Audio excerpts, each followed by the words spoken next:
نحمده ونصلي على رسوله الكريم اما بعد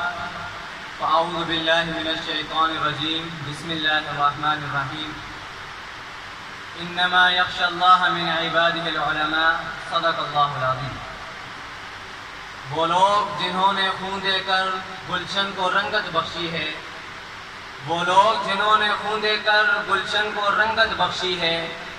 دو چار سے دنیا واقف ہے، گمنام نہ جانے کتنے ہیں۔ محترم اساتذہ اکرام اور طلباء اعزام، السلام علیکم۔ جب بھی تعمیر پاکستان کا ذکر چھڑتا ہے تو بعض دانشور اور نام نہاد تاریخ دان علماء دیوبند کے عظیم کردار کو، تاریخی حقائق کو اپنے پیروں تلے روندنے کی ناپاک جسارت کرتے ہیں اور تعمیر پاکستان کی تاریخ کو نہایت اختصار کے ساتھ بیان کیا جاتا ہے۔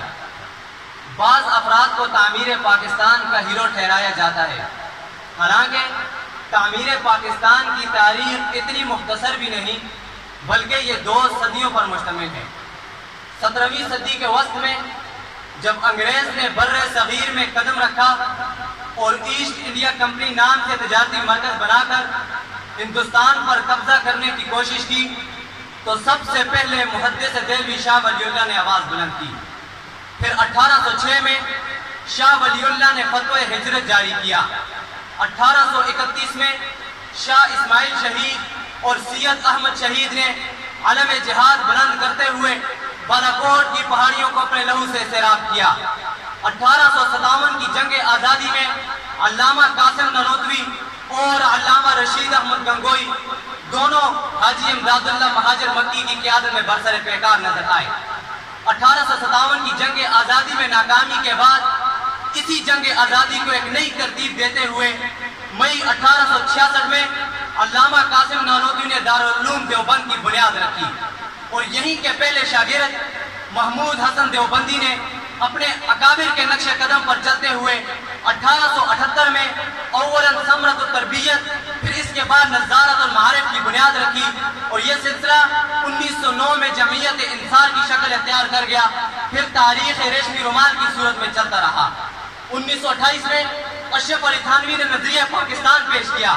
پھر اسی نظریے کے لیے علماء نے قربانیوں کے انبار لگا دیے۔ یہی وجہ ہے کہ جب پرچم کشائی کا مرحلہ آیا تو محمد علی جناح نے شبیر احمد عثمانی کے ہاتھ میں پاکستان کا پرچم دمایا۔